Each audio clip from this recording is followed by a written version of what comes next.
Hi and welcome to another video from Game Creation, and today we're going to be talking about how you introduce children to Clickteam. Now, I've experienced this in two ways. I was a teacher, I'm not anymore, and I gave my entire form group, which is kind of the group of random children you have during registration if you live in a country that doesn't necessarily have a form group system. So you get a whole load of kids, and you normally get them for about half an hour in the morning and maybe 10 minutes in the afternoon, and you've got to find stuff to do with them. So I decided with my form group to do a little computer game competition, and I asked them to come up with ideas for computer games that gave them the constraints of it having to be 2D, had to explain to them what 2D was. And they came up with all their ideas. They had to do all the graphics themselves, and then I coded it for them. And it was a really, really nice introduction for them to understand how cool it is to make computer games. I didn't have enough time with them to actually do any coding, so that's what I decided to do with them. And I think sometimes the first step is to understand what the tool does. And the way of doing that with children is to do it for them in the first instance. One of those children that I did that with, one of my students that I did it with, went on to then ask me, well, hang on, how did you do this? Like, what tools did you use? And I talked to them about Clickteam and the fact that they had a free version and they should give it a go. And they went on to play with it just like I did when I was their age, and it was really cool. The other 29 kids, no interest in it, so there we go. And then there's the other experience I've got with my own child, and what I did with her is gave her a template of 2 rectangles and a circle, and I got her, she was quite young, she was about 3, got her to colour in the rectangles and got her to colour in the circle, and she was very happy to do that. And then what I did was I scanned it in. And if you don't have a scanner, it's not such a problem because you can just use your phone. Phones at the moment are probably the best scanners you can get anyway.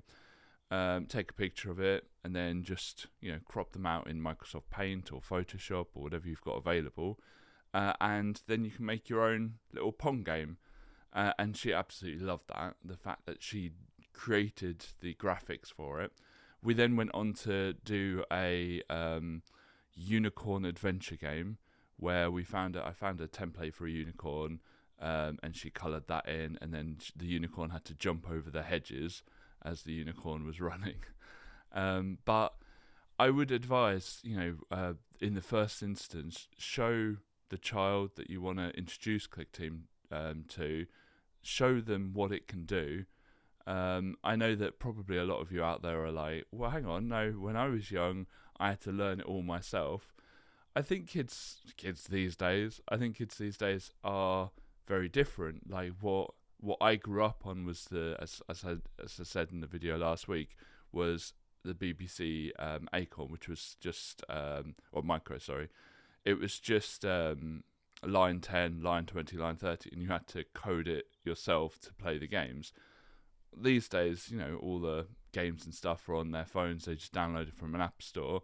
I think kids these days have a different experience with computer games.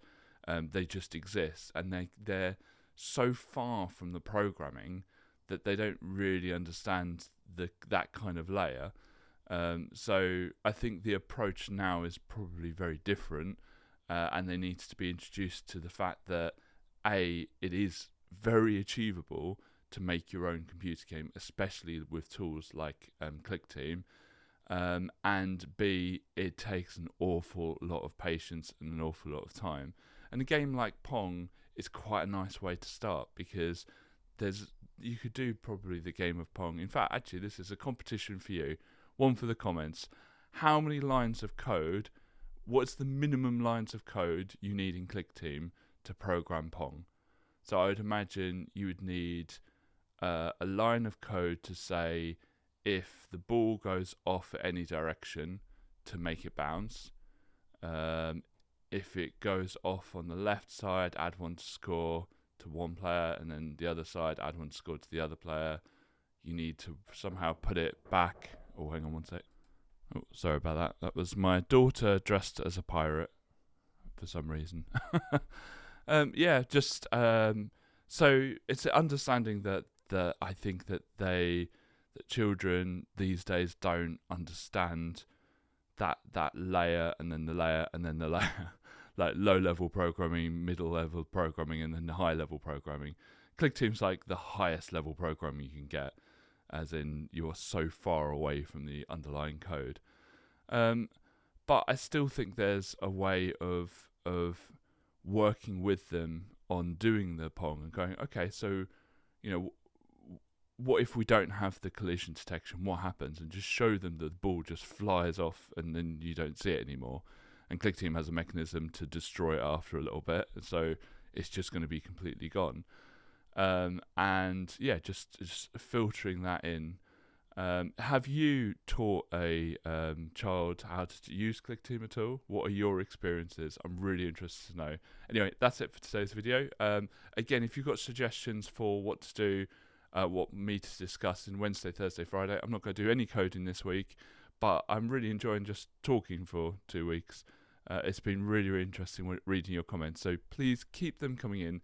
Otherwise, thank you very much, and if you like this video, click like. If you want to see more from us, click subscribe. Thank you.